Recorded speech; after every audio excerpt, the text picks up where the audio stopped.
Բարեկալուս նյուզեմ, եթերում ուժի գործոնը, այսօր իմ զրուցակիցը վերլուծաբան Արկիշ Տիկիվիրյանը, պարոն Կիվիրյան, շնորհակալություն, որ ժամանակ գտաք զրուցելու համար։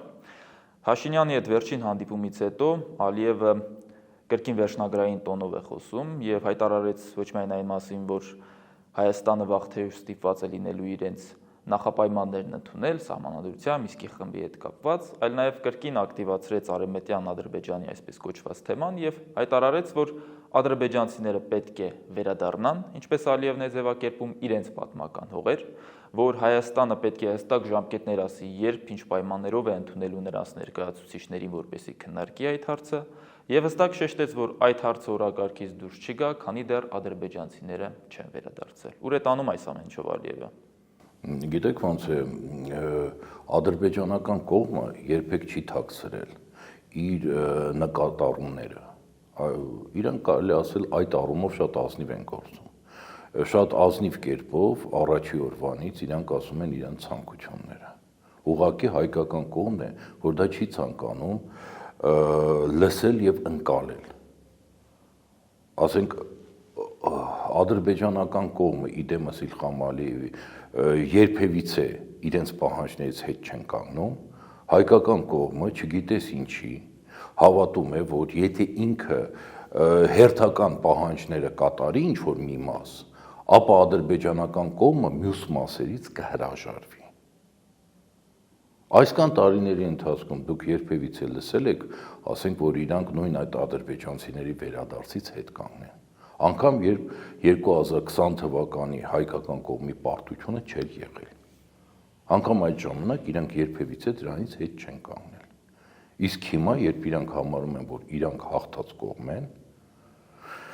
ապա իրանք իրենց բոլոր պահանջները շարունակում են պնդել եւ փորձում են քայլ առ քայլ հասնել դրան։ Նայեք,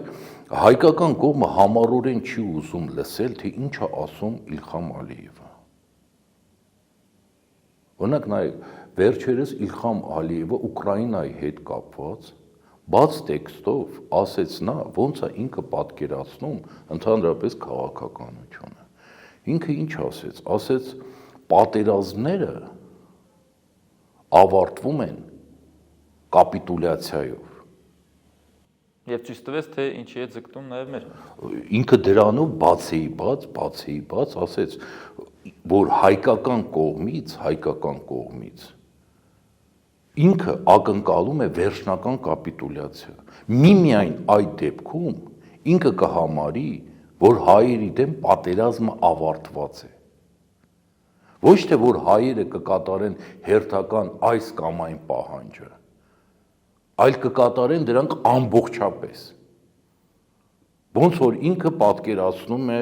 աշխարհակարգը։ Ընդ որում ինքը ասեց, եթե ասեց նման ձևով չի լինում, ուրեմն ես բան չեմ հասկանում քաղաքականությունից։ Այսինքն այս մարդու մոտ կարելի ասել սա իդե ֆիքս է։ Ինքը պատկերացնում է, որ հայերի դեմ պատերազմը պետք է ավարտվի նույն ձևով, ոնց որ ասենք ՍՍՀ-ը ավարտել է պատերազմը ֆաշիստական Գերմանիայի նկատմամբ 1945 թվականին։ Այսինքն հայերը պետք է վերջնականապես ենթարկվեն կապիտուլյացիայի եւ անխտիր կատարեն հաղթող կողմի բոլոր պահանջները անխտիր։ Ուղղակի սա ադրբեջանական կողմը մշտապես ասում է, իսկ հայկական կողմը սա համառորեն չի ուզում ընկալել։ Հայերին թվում է, թե մոտավորապես լինելու է, ասենք, ոնց որ իրանք վերաբերվել են ադրբեջանական կողմին հեռավոր 1994 թվականին։ Նման բան չի լինելու։ Ադրբեջանցիք սա չեն թաքցնում։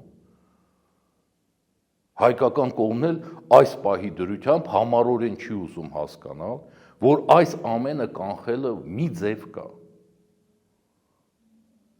Կառուցել այնպիսի երկիր,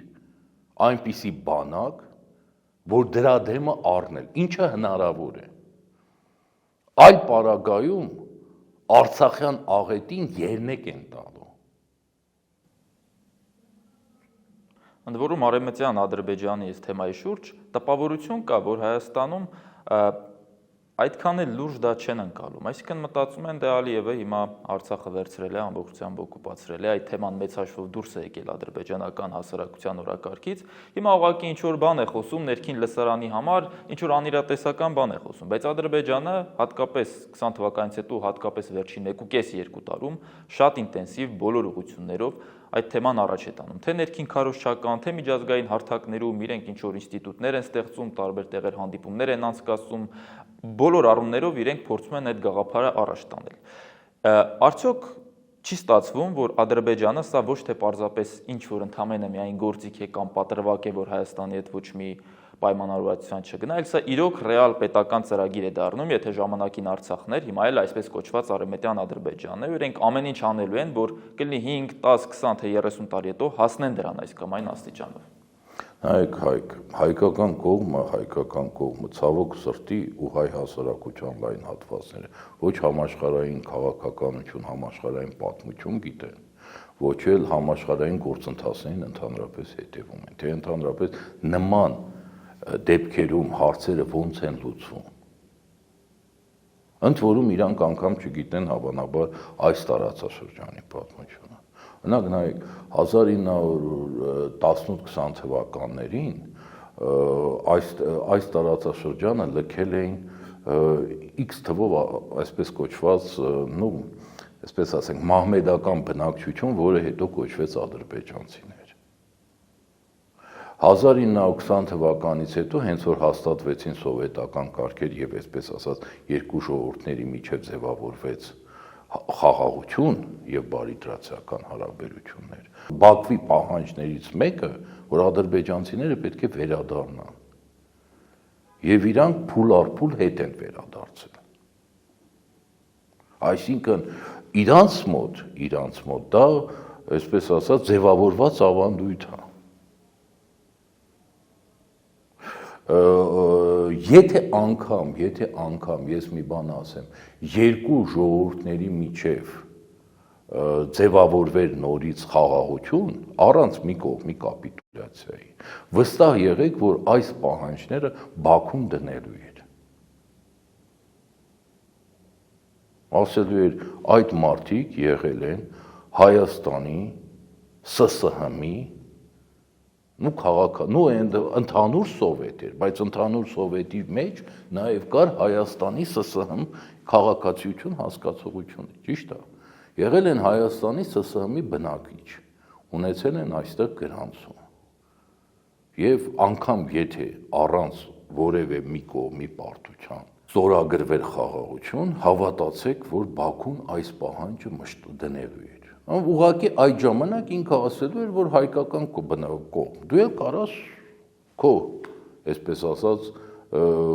հատվածի նախկին Ադրբեջանի ՍՍՀՄ-ի հայ քաղաքացիներին, հայ բնակչությունը կարողս վերադարձնել, եթե դա լիներ երկու կողմի բարիդրացիական ձևով։ Այսինքն ինքը դրանից անգամ այդ պարագայում չէր հրաժարվի։ Իսկ հիմա հենց որ ինքը համարում է, որ կրել է տոտալ հաղթանակ եւ ընդամենը շատ քիչ է մնացել, որպեսզի հայկական կողմը ոչ միայն դե ֆակտո, այլ դե յուրե նաեւ ընդունի կապիտուլյացիան,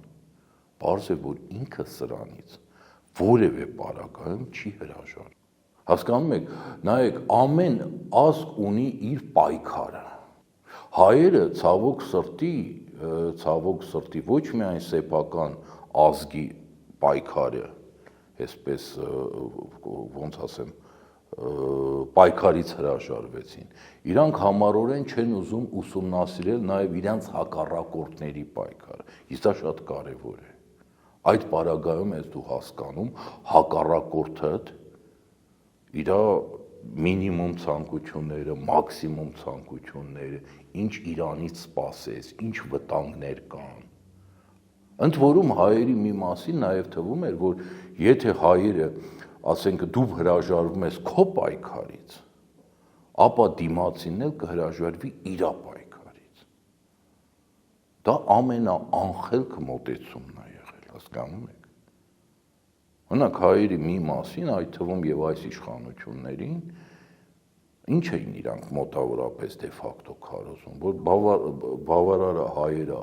Արցախից իրանց ազգային ազատագրական պայքարից հրաժարվեն եւ իրանց կթողնեն, որ իրանք հանգիստ ապրեն։ Նման բան աշխարհում չկա, որ եթե դու հրաժարվում ես, ուրեմն դիմացինն էլ է հրաժարվում։ Ինչից ելնելով պետք է ադրբեջանցին թողնենք ճիշտ է իր պայքարը, սխալ է իր պայքարը, հիմնավորա չի։ Ինքը համարում է, որ ինքը ունի այդ, դա Իրանն է։ Հասկանում եք։ Դու կարող ես քեզ խաբել, որ իրան Coca-Cola-ից ավելի երիտասարդ է եւ ոչինչ չունեն եւ ըստ դրա չեն կարող ունենալ որևէ պայքար։ Իրանք համարում են այլ ձևով։ Հիմա դու պետքա խելք ունենայդ, այդքանը հասկանայդ, որ եթե դու քոնինից հրաժարվում ես, ինքը Իրանինից չի հրաժարվի։ Ու ինքը դա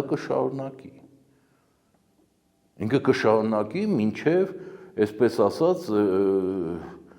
քեզ վերջնական եւ դե ֆակտո եւ դե յուրե կապիտուլյացիայի ենթարկելը։ Ընդ որում Ալիևը Արևմտյան Ադրբեջանի մասին խոսելիս ավելի մանրամասնեց նաև իրենց պատկերացումը որն է, պնդում է, որ ադրբեջանցիները եթե վերադառնան, Հայաստանը իրենց պետք է հստակ երաշխիքներ տա անվտանգության։ Այսինքն Ադրբեջանը պատկերացնենք դա իրականություն դառնա, չի բացառում, որ պահանջի, որ ինքը պետք է զինված ուժեր ունենա այստեղ իր ադրբեջանցի հայրենակիցների անվտանգությունն ապահովելու համար, կամ եթե դա չլինի ինչ-որ խնդիր առաջանա, դա պատրվակ բռնի Հայաստանի տարածք մտնելու համար, հետո այդ ադրբեջանցիները կարող են ինքնավարություն պահանջել եւ այլն։ Այսինքն պատկերացնենք, որ սա ինչ-որ ձև փորձի իրականություն դառնալ, Հայաստանը ինչի կվերածվի։ Նայեք, հայերը եթե իմանային պատմությունը, իրանք իմանային, որ մոտավորապես այդ մոդելով իրանք կորցրել են Նախիջևանը։ Նախիջևանը դե յուրե վերջում, 1920 թվականի համապատասխան պայմանագրերով է գնացել իրանց ձեռից։ Թուրքիայի հետ կապված, Թուրքիայի նաև պահանջներ դա, բայց մինչև այդ եղել է դե ֆակտո։ Իսկ դե ֆակտո այնտեղ կար ադրբեջանական բնակչություն եւ այդ բնակչությունը գնաց նաև ապստամբության, գնաց ուրեմն իրանք այդ ժամանակ հռչակեցին այսպես կոչված Արաքսի հանրապետություն, այն նաև պատրվակով, անգամ նաև Թուրքիան էլ դրան միացավ, որ հայկական կողմը ընդունակ չի ապահովել տեղական ադրբեջանական բնակչության անվտանգությունը եւ ոչ միայն ընդունակ չի, այլ նաև իրականացնում է լայնածավալ ինչ-որ ասենք գործողություններ այդ բնակչության դեմ։ Այդ ճնշումներ եւ այո, ճնշումներ, այսպես ասած, տարբեր տեսակի ու օրինակ նայեք Թուրքիայի պահանջներից մեկը մինչև հայ-թուրքական վերջի պատերազմը 1920 թվականին նաև դա էր, որ դադարեցնել իբր ադրբեջանցի, այդտեղ ադրբեջանցի չէր ասվում, մահմեդական բնակչության նկատմամբ, այսպես ասած, բռնաճնշումները։ Ու իսկ նույն այդ բնակչությունն էլ այդ ապստամբության եւ Արաքսի հանրապետության հռչակման ընդ որում այդ նույն մոդելը իրանք կիրառեցին նաև Ղարսում, որ ուղղակի Նախիջևանում շատ ավելի ցայտ ուներ։ Այնտեղ էլ հռչակվեց ուրեմն այսպես ասած Ղարսի հանրապետություն է, այսպես ասենք, մի քիչ այլ անուն ուներ, նաև կարճ էր Ղարսի հանրապետություն վերջը։ Ուրեմն եւ այդ տարածքները հայկական կողմի վերահսկողությունից կարելի ասել այդ մոդելով դուրս եկան։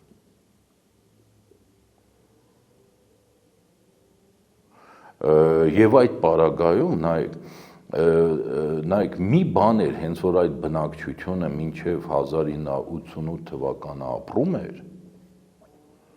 մինչև 1988 թվականը դա մոտավորապես ոնց ասեմ ձեզ կիսա հայացած, բայց մահմեդական ինչ-որ բնակչություն էր, որը իրան նոմինալ անվանվում էր ադրբեջանցի։ Դրանք նախկին պարսիկների, արաբների, քրդական ինչ-որ ծագումով մասսա էր, որոնք անխտիր բոլորը տիրապետում էին հայերենի, հայկական մշակույթի կրող էին։ Այսօրվա դրությամբ այն մասսային, որը Բաքուն փորձելու է ուղարկել Հայաստան, դա հակահայկականությամբ վարակված, հակահայկականությամբ հայկահայկականությունը, այսպես ասած, ագրեսիվ ձևով կրող ինչ-որ զանգված է լինելու։ Հասկանում եք։ Կապ չունի դաժե կարող է ինչ-որ մի մասը կամ այդ գնացածների ինչ-որ սերունդները լինեն, ինչ-որ հատված։ Բայց իրանց մեջ արդեն հակահայկականությունը սրսկված է տոտալ ձևով։ Ու պարզա, որ իրանց Բաքուն ուղարկելու է հատուկ նպատակով։ Սա կանխելու ճանապարհը ո՞րն է։ Սա կանխելու ճանապարհը ստեղծել այնպիսի պետություն, այնպիսի բանակ, որը կկարողանա թույլ չտալ հայկական կողմի վերջնական դե ֆակտո եւ դե յուրե կապիտուլյացիան, ինչին ձգտում է Բաքուն։ Միակ ձևը դա է, ուրիշ կանխելու ձև ճանապարհ ուղղակի չկա։ Մի քանի օր առաջ Ռուսաստանի արտգործնախարարը եկավ Երևան, նորից հնչեցին այն նույն հիմնական քննադատություններն ու մեղադրանքները մեկը մյուսի հասցեին, այսինքն հայկական կողմից Ռուսաստանին ուղղված քննադատություն մեղադրանքները, որ 22 թվականին Ադրբեջանը հարձակվեց, չեն օգնել, որ Արցախը հայաթափվել է, իրենք չեն օգնել եւ այլն, ի պատասխան ռուսական կողմը Պրահայում Արցախը Ադրբեջանի մաս ճանաչելն է հիշեցնում եւ մնացած, այսինքն այն ամենը նորից այն ինչ որ վերջին 2 տարում հատկապես քննարկվել է, խոսվել է, նորից կրկնվում է, բայց դրանով հանդերձ հիմա հարաբերությունները ինչ փուլում են հասել։ Գիտեք ոնց է։ Հաշվի առնելով ներկա իրողությունները, եկող տարվա սպասվող ընտրությունները եւ մի շարք այլ բաներ։ Այս այցը Լավրովի կարելի է բնութագրել որպես,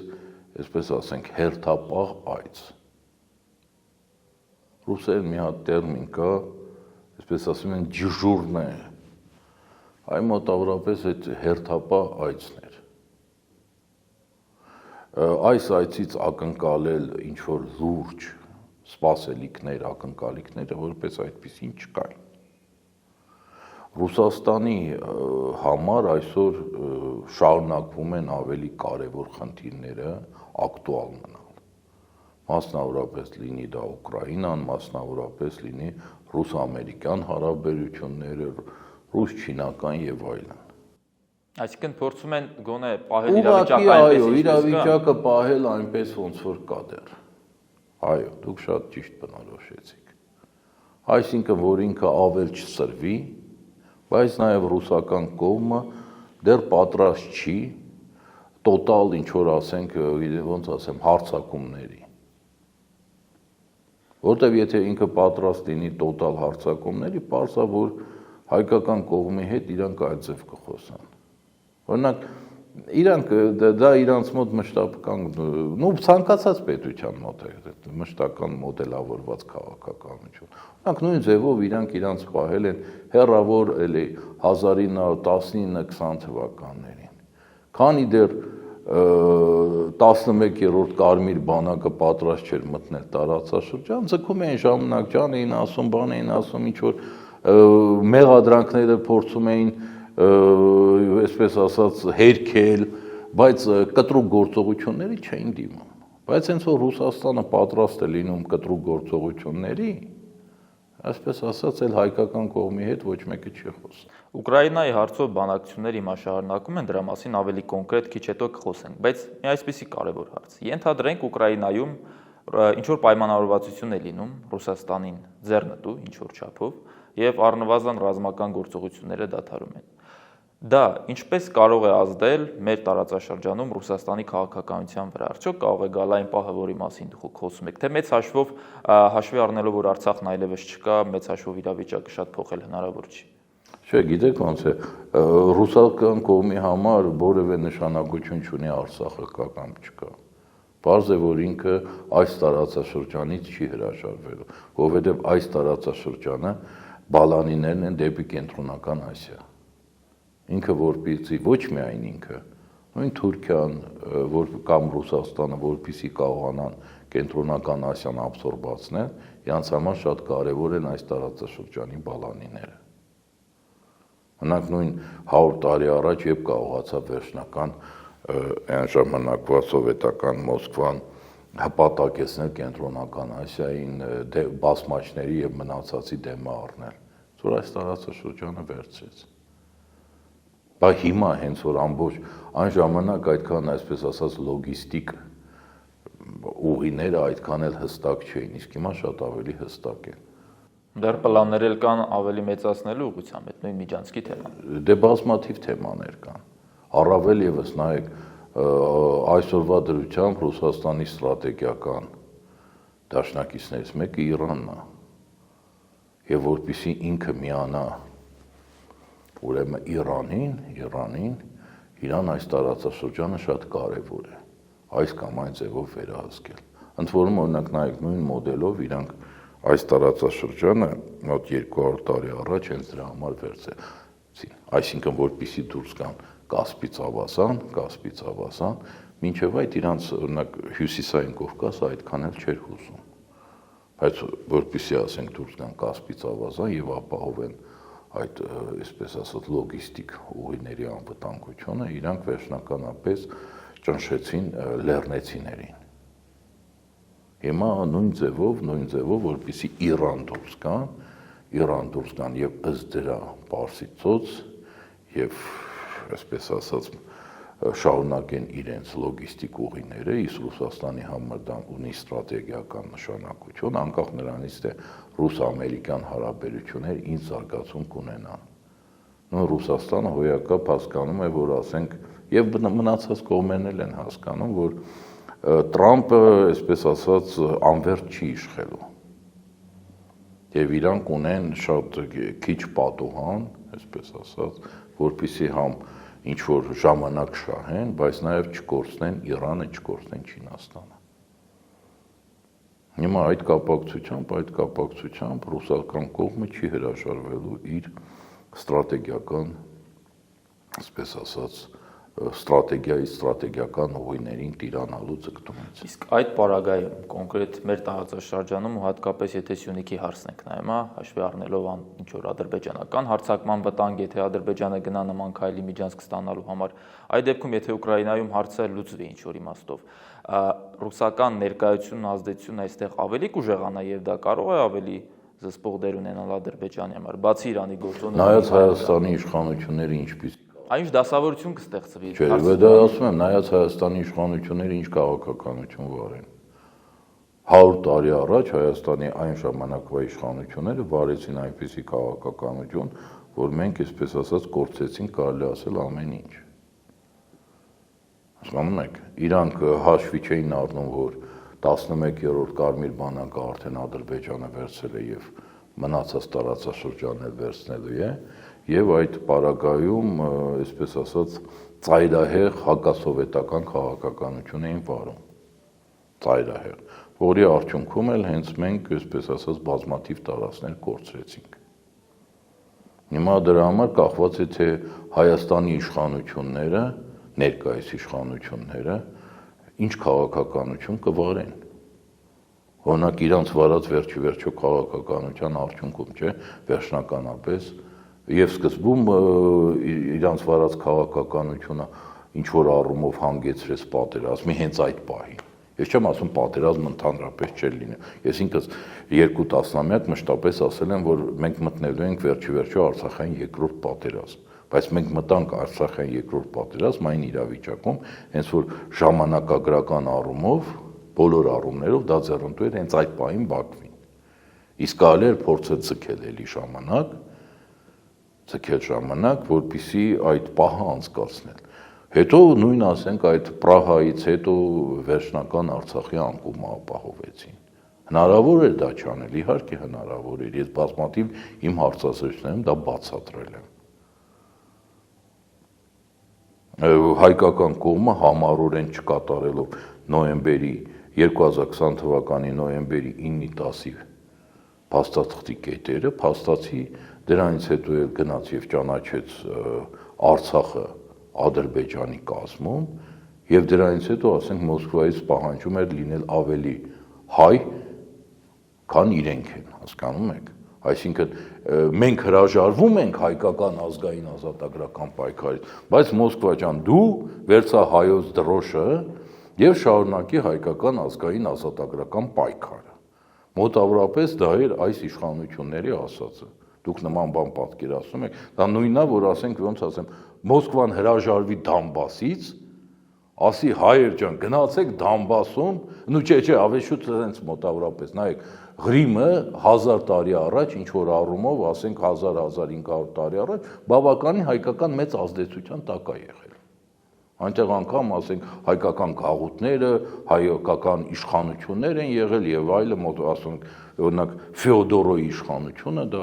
հայկական իշխանություններ եւ այլը։ Հիմա պատկերացրեք, ռուսները Ղրիմից հրաժարվեն, ասեն հայեր, գիտեք, եկեք Ղրիմում ռուսական դրոշը վերցեք ռուսական ազգային ազատագրական եւ դուք շարունակեք Ղրիմի ազգային ազատագրական պայքարը։ Զավեշտալի է, չէ՞, հնչում։ Բայց հայերին թվում էր հայկական մի մասին, որ կարելի է իրանք հրաժարվեն, բայց ասենք ռուսները պարտավոր են իրանց փոխարեն շարունակել հայկական ազգային ազատագրական պայքարը եւ Արցախը պահել հայկական։ Աշխարհում նման բան չի լինում։ Հիմա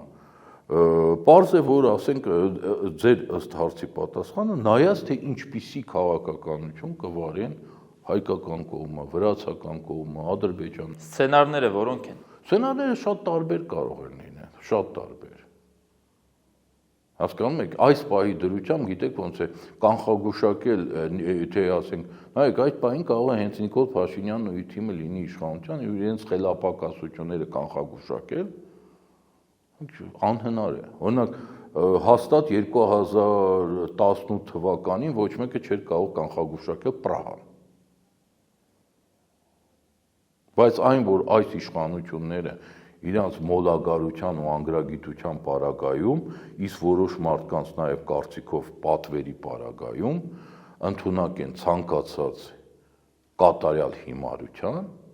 դա փաստ է։ Օրինակ, ասում եմ, 100 տարի առաջ հայկական կողմը կատարել է նմանատիպ հիմարություններ։ Հայք 11-րդ Կարմիր բանակը, ասում եմ, արդեն ապրիլ ամսին 2020 թվականի գրավել էր Ադրբեջանը եւ կանգնել էր ուրեմն հայ-ադրբեջանական սահմանի վրա եւ ասենք ցանկացած տրամաբանող մարդ հասկանում էր, որ հաջորդը Հայաստանն ու Վրաստանն են լինելու, բայց հայկական կողմը այդ պարագայում, այսպես ասած, ծայրահեղ հակառուսական քաղաքականություն էր վարում։ Նայեք, ապրիլին արդեն այնտեղ են, մայիսին ինքը ճնշեց այստեղ, այսպես ասած, մայիսյան ապստամբությունը, այն ժամանակվա հայկական իշխանությունները, ապստամբության ղեկավարներին տարան Նորքի ձորում առան Դատաստանի գնդակը արեցին, դու պետություն ես, դու իրավունք չունես, չէ նման բաներ անել, պետք է դատես կոնել։ Ու դրանից հետո խիստ տարակուսում էին, թե ասենք սովետական ղեկավարները ինչու են այդպես դաժան հաշվեհարդար տեսնում, ասենք իրանց նկատմամբ։ Ցանկացածին պարզ է, որ այդ զորքը 11-րդ բանակը մտնելու է։ Դու եթե անգամ ճնշում ես մայիսյան ապստամբությունը, ապա պետք է գոնե Մոսկվայի խնդրանքը կար, որ չգնդակահարել ապստամբության այդ մասնակիցներին, ղեկավարներին։ Դու այդ ամեն ինչը մերժում ես, գնում ես ծայրահեղ քայլերի, հետո զարմանում ես, թե ինչի քո նկատմամբ շատ դաշան վարվեցին։ Դուք որևէ միտում տեսնում եք, որ Հայաստանի կողմից օրինակ փորձեր են արվում ժամանակի ընթացքում, այսպես ասած, անցնել Թուրքիայի ազդեցության գոտի կամ որ տարածաշրջանում դոմինանտ խաղացող դառնա Թուրքիան, եւ ըստ այդմ Ռուսաստանը մի կողմ մղվի, Իրանը մի կողմ մղվի, կա նման միտում, թե չէ, աշխարհում Թուրքիայի ամբիցիաներ։ Նման միտում եղել է անգամ 1900-ելի վերադառնան պատմությանը 20 թվականին։ Փետրվարյան ապստամբությունից հետո այն ժամանակվա Հայաստանի ղեկավարները դիմում են Թուրքիային ռազմական օգնության խնդրանքով։ Քաղաքական, ռազմական։ Դուք պատկերացրեք, ընդամենը 5 տարի առաջ տեղի ունեցել եղերնը հայերի զանգվածային բնաջնջումը հայոց լեռնաշխարհում, իսկ հայկական քաղաքական էլիտան փետրվարյան ապստամբության ժամանակ մտածում էր, որ Թուրքիայի օգնությամբ ինքը կկարողանա առնել սովետի դեմը եւ Թուրքիայից խնդրել է ռազմական եւ քաղաքական օգնություն։ Այդ փաստաթղթերը պահպանվել են։ Երևի դաժե անգամ թուրքերը բավականին ծիծաղել են այդ փաստաթղթերը ստանալուց, այդ խնդրանքները ստանալուց։ Ընդ որում դա կատարյալ մանկամտության պարագայում չհասկանալով ընդհանրապես այդ պահին սովետա-թուրքական հարաբերությունները։ Դա տոտալ մանկամտություն է եղել։ Հիմա այստեղ թե ում կանցնի Հայաստանը գլոբալ առումով դա այդքան էլ հայկական կամքից կախված չի։ Դա կախված կլինի Մոսկվայի եւ Թուրքիայի եւ Իրանի հնարավորություններից։ Ուղղակի եթե այստեղ լիներ ինչ որ առումով քաղաքական պատասխանատվություն ունեցող իշխանություն, ինքը հասկանալով դա պետք է ամեն ձև գնով երկիրը զերծ պահեր 1920 թվականի մոդելից, այսինքն որ ամեն գնով փորձեր Հայաստանը չվերաճի այդ գերտերությունների բախման թատերաբեմի։ Իսկ հայկական իշխանությունները հակառակը վարում են այնպիսի քաղաքականություն, որ այդ բախումը վերջում հենց այս տարածաշրջանում լինի։ Այս պարագայում, այո, հայկական ինչ-որ մասսա մտածում է, որ գիտեք ոնց է, նայեք, իրենք դա հասկանում են, որ արևմուտք որպես այդպիսին չի գալու, այսինքն այստեղ վերջի վերջո խաղալու են Ռուսաստան, Թուրքիա, ինչ-որ առումով Իրան։ Անցած տարի Եվրամիությունից էլ եղավ մի անգամ հայտարարություն, որ ի վերջո այստեղ Թուրքիան է կարող է գլխավոր խաղացող։ Նայեք, դա ի սկզբանե պարզ էր, Հայկ։ Ուղղակի եթե իրենք դա ի սկզբանե կանգնեն եւ հայ հասարակությանը ասեին, անգամ իրենց կողմնակիցները իրանց ցծի կհանեին։ Դրա համար դու կաթիլ պատրաստում ես դրան։ Սկզբից դու ստեղծում ես հակառուսական հիստերիա, ռուսներին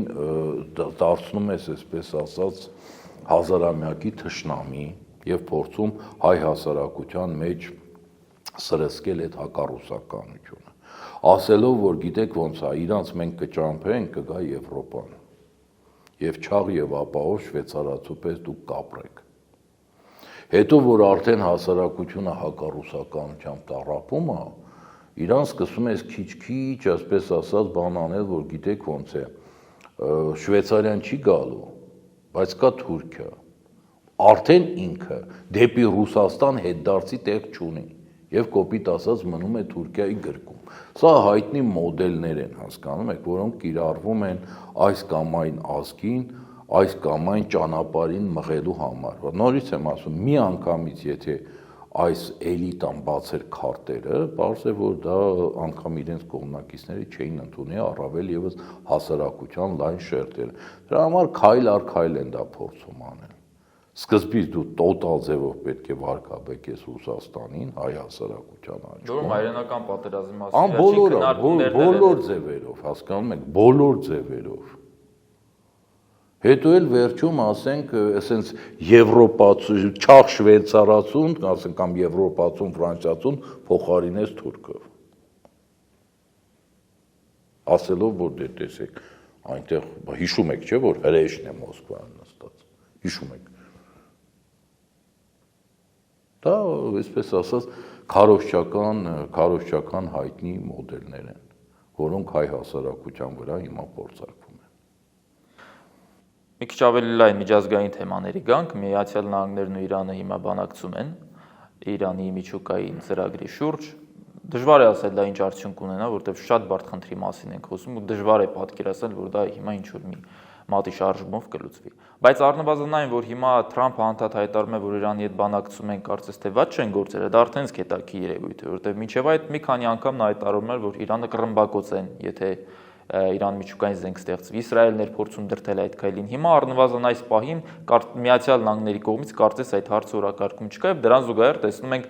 Թրամփի վարչակազմի ու Իսրայելի միջև որոշակի հակասություններ, որտեղ Թրամփը մի քանի օր առաջ գնաց Մերձավոր Արևելք, արաբական երկրներ, այնտեղ մի քանի միլիարդավոր դոլարների գործարքներ կնքեց, բայց Իսրայել չգնաց։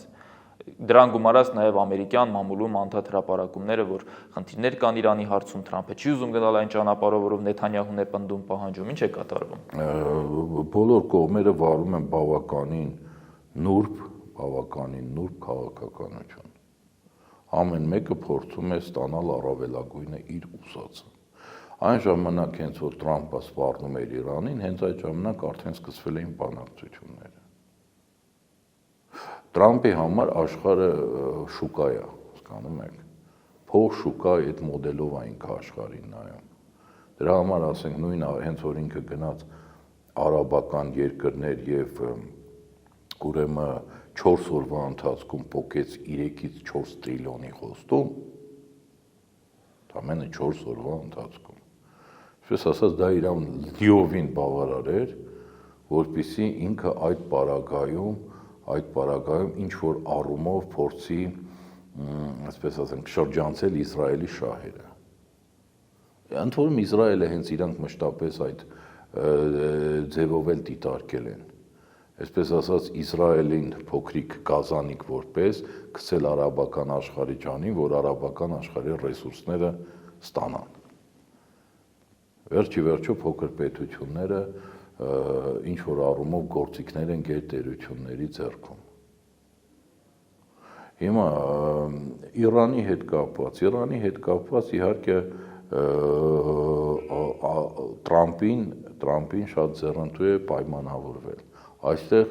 դրան կարող է այ խոչընդոտել ինչ որ ձևով Իսրայելը իր, այսպես ասած, լոբիստական եւ ԱՄՆ-ի հսկայական իր ազդեցությամբ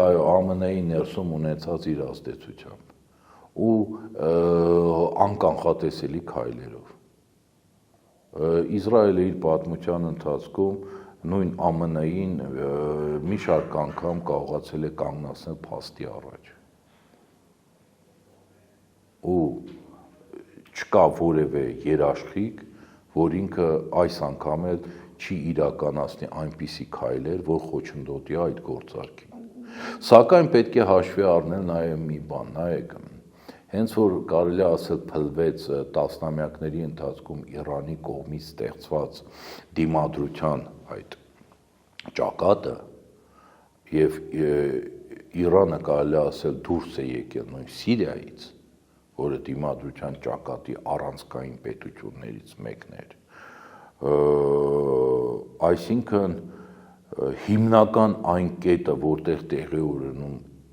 իհարկե Լիբանանը մնացել է Հեզբոլլահի միջոցով, բայց հիմնական այդ կետերից մեկը չկա։ Բայց այդ նույն պարագայում այդ վակումը լրացվել է Թուրքիայի կողմից եւ մահմեդական եղբայրների։ Մյուս կողմից Սաուդյան Արաբիայի գործոններ կա, որտեղ օրինակ նույն Թրամփի Սաուդյան Արաբիայից ժամանակ Սիրիայի այդ նոր առաջնորդը եկել էր այնտեղ եւ հենց Սաուդյան Արաբիայում էր Թրամփի հետ հանդիպել։ Դա այլ օպերա է։ Հիմա ես գիտեք ոնց է, նայեք, տեղի ունեցել հետաքրքիր զարգացում։ Առաջի անգամ կարելի ասել Թուրքիան ու Իսրայելը դարել են սահմանակից։ Իհարկե իրանք բազմաթիվ հարցերում դաշնակիցներ են, բայց ակնհայտ է, որ այսօրվա դրությամբ, հենց որ դու արդեն սահմանակից ես, տեղի ունենում, ասենք, քաղաքական մոդելը փոխվում է։ Հասկանում եք, օրինակ այդ բախման շարունակության վտանգը հոյակապ զգում է եւ Թուրքիայի եւ Իսրայելի, այսպես ասած, յուրահատուկ ստրատեգիական դաշնակից Բաքուն։ Եվ դրա համար է վերջի ամիսներին ինքը փորձում իր հարթակում կազմակերպել հանդիպումներ, որպիսի այս ինչ-որ առումով մեղմի այս հակասությունները։ Սակայն կարելի է կանխատեսել, որ այս հակասությունները ոչ միայն չեն մեղմվի, այլ գնալով ավելի են սրվելու։ Դա մեկ։ Սաուդյան Արաբիայի ձեր ասած, Սաուդյան Արաբիան հիմնական, այսպես ասած, դառնալով Տրամպի ԱՄՆ-ին ու սպոնսորներից մեկը ֆինանսապես,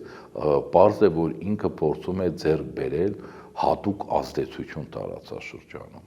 Նույն Սիրիան Թուրքիայի տակից ստանելով դեպի իրեն։ Դրա համար այո, դուք շատ ճիշտ նկատեցիք, ինքն իր հարթակում կարողացավ կազմակերպել Տրամպի հանդիպումը, այսպես ասած, Ջուլանի հետ։ Այո, Սաուդյան Արաբիան է փորձելու Սիրիան տանել Թուրքիայի տակից, այդ առումով։ Բայց սիրիական, այսպես ասած, աղետը հավանաբար նոր է սկսվում, ես այն ժամանակ էլ կանխատեսել եմ, որ հավանաբար իրենք այդ երկիրը կբաժանեն ինչ-որ գոտիների, եւ այդ գոտիների հետ կապված եւ ներսում եւ այդ սահմանում դեռ շատ երկար շարունակվելու են բախումներ քաղաքացիական պատերազմի էլեմենտներով։ Սիրիայում ու ընդհանրապես տարածաշրջանում Թուրքիայի եւ Իսրայելի ներկայիս հակասությունները ուշագրավ են նաև այլ կոնտեքստում, երկուսն էլ իհարկե Արևմուտքի հետ, Միացյալ Նահանգների հետ շատ սերտ հարաբերություններ ունեն, բայց այստեղ կա նաև օրինակ Մեծ Բրիտանիայի գործոնը, հատկապես Թուրքիայի եւ Մեծ Բրիտանիայի շատ սերտ հարաբերությունները, մյուս կողմից Իսրայելի, ԱՄՆ-ի, այսինքն այն բախումը, որը թե ոչ ռազմական իմաստով, բայց քաղաքական իմաստով հիմա կա ու ավելի լրջանում է Իսրայելի ու Թուրքիայի միջև, արդյոք դա էլ օրինակ Միացյալ Նահանգների կամ Մեծ Բրիտանիայի որոշակի հակասությունների կամ մրցակցության դրսևորում է։ Բոլոր պետությունները ունեն հակասություններ, ունեն մրցակցություն, օրինակ նույն Իրանի հետ կապված, ասենք, կա ԱՄՆ, Բրիտանիա հակասությունը նույն Իրանի հետ կապված։ Բրիտանիան ավելի շատ, այսպես ասած, օժանդակում է այդ պարագայում Իսրայելին, չնայած ինքն էլ սեպարատ բանակցում է Իրանի, այսպես ասած, որոշակի օղակների հետ։ Բոլոր պետությունները լինեն, ասենք, արաբական անգամ ուր մնաց հիմա, ասենք, անգլոսաքսոնյան Բրիտանիան եւ ԱՄՆ-ն։ Որոշ հարցում իհարկե կարող են համագործակցել, բայց բազմաթիվ հարցերում առկա է նաեւ մրցակցություն եւ հակասություն։ Նույն ասենք վերցնենք անգամ ուկրաինական դաշտը։ Ուկրաինական դաշտում նորից Բրիտանիայի եւ ԱՄՆ-ի միջև իրանց այսպես ասած էլիտաների առկա է լրջագույն հակասություն։ Իրանի հարցում է լրջագույն հակասություն, Սիրիայի հարցում է լրջագույն։ Այդ հակասությունը որտեղից է գալիս։ Բոլոր պետությունները ունեն իրանց շահերը, անկախ, այսպես ասած, Չէ, նկատեմ պատկերացումների իմաստով, թե ինչպեսին պետք է լինի աշխարհում այս կամ այն ռեգիոնում։ Ասենք ԱՄՆ-ն կարողացել է դառնալ տոտալ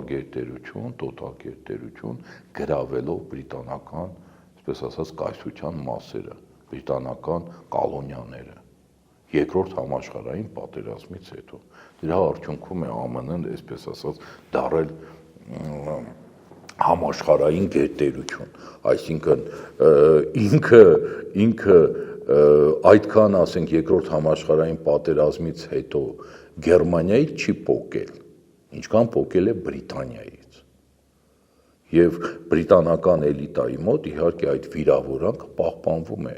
եւ բացի վիրավորանքից առկա է նաեւ, ասենք, ինչ որ ձևով այդ կայսրությունը ինչ որ տեսքով վերականգնելու ձգտում նաեւ։ Այս հակասությունները պայմանավորված են գլոբալ առումով դրանով։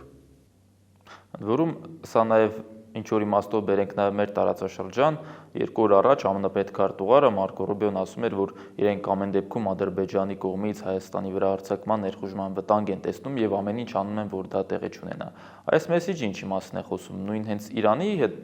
բանակցությունների ֆակտորը։ Այն ինչ որ ես ասեցի, իրանք հասկանում են, որ Ադրբեջանը մինչեւ հայերից չի ստացել վերջնական կապիտուլյացիան,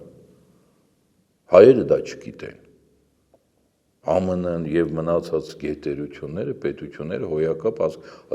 իրանք լսում են, չէ, Ադրբեջանին, Բաքվին, Իլխամ Ալիևին։ Իրանք հասկանում են ինչ ասում Իլխամ Ալիևը։ Դա ասում է միայն հայկական կողմը համառորեն չի ուզում լսել, հասկանալ եւ ընկալել։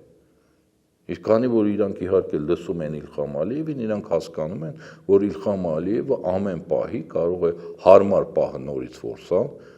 ինչը տեղի ունեցավ 2020 թվականին, եւ նորից այսպես վերջնականապես, այսպես ասած, դե ֆակտո եւ դե յուրե հայկական կողմին պարտադրել կապիտուլյացիան, որպեսզի նորից եմ ասում, Բաքուն միմիայն այդ ձևով է պատկերացնում պատերազմի ավարտը, հասկանում եք։ Եթե անգամ ինքը ինչ-որ ժամանակավոր, ինչ-որ փաստաթղթերի տակ էլ ստորագրություն դնի բան, դա որևէ ձևով իր պատկերացմամբ չի նշանակի պատերազմի ավարտ։ Շնորհակալություն պարոն Կիվիրյան հետաքրքրության համար, հիշեցնեմ, որ իմ զրուցակիցն էր վերլուծաբան Արգիշ Տիկիվիրյանը, լավ մնացեք, շարունակեք հետևել մեր հարցազրույցներին, կհանդիպենք։